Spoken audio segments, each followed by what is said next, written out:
Night of the Twisters by Ivy Ruckman is a great book. We kind of get used to a lot of things in life. I grew up on the coast, and so hurricanes were kind of normal occurrence for me, as silly as that is to say. We were kind of used to them because they came and they went, and sometimes they were horrible, sometimes not so bad, most of them not so bad. So it was like, another hurricane's coming, woohoo! Whenever I moved up here for you guys, the nuclear emergency broadcast system, that freaked me out whenever I first moved here, because I kept thinking, oh my goodness, there's a problem with the nuclear plant. Well, you guys don't even pay attention to it anymore. Like, whatever, not a big deal. Thunderstorms, not a big deal. Rainstorms, like what we had yesterday, no big deal. For Dan, who's 12 years old, he was kind of like that with tornadoes. He lives in Nebraska, in literally Tornado Alley, where they have tornadoes constantly coming through their town. They have tornado warnings, they have tornado watches, the favors, great condition for a tornado, it might come up. That's how he's lived his life for all 12 years, so it's like, not a big deal. Until one day, whenever he's home alone with his baby brother Ryan and his best friend, and the tornado isn't just a watch or a warning anymore, it is real, and he realizes that he has moments to get to safety, not only for him, but his little brother and his best friend. He's responsible for all of them. They're home alone, tornado sirens start wailing, they go downstairs to the safety of the basement, while literally the entire house falls down on top of them.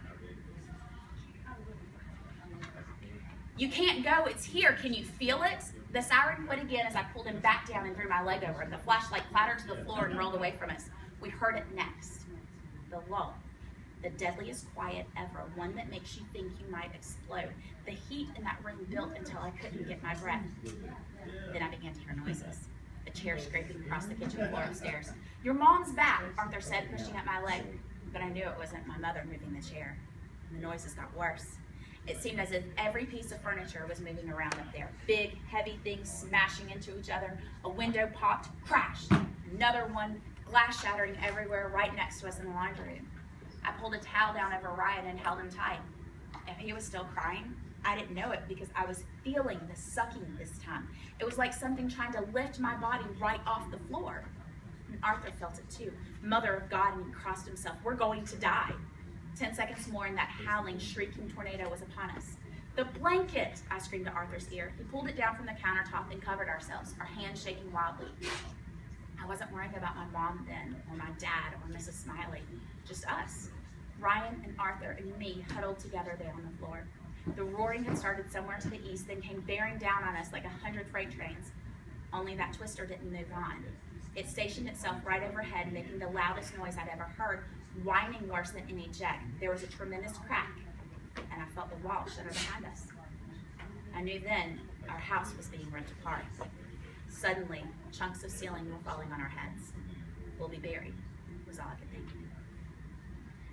Surviving the tornado, or actually in this case, tornadoes, because that's just the first one. They come to find out that several tornadoes actually come through and rip apart their town. That they've survived, but now they have to dig their way out of literally being buried alive and try to find the family members that aren't with them and see the devastation that went through his entire town. Now, this is a great historical fiction book. There are the tornadoes that they talk about in this one actually ripped through Nebraska in 1984. If you guys like historical fiction, there's another book called The Ninth Ward that deals with Hurricane Katrina. There's another one called Eye of the Storm, which again deals with tornadoes, and another one called just Tornado. It's a great book. I highly recommend that you guys read it.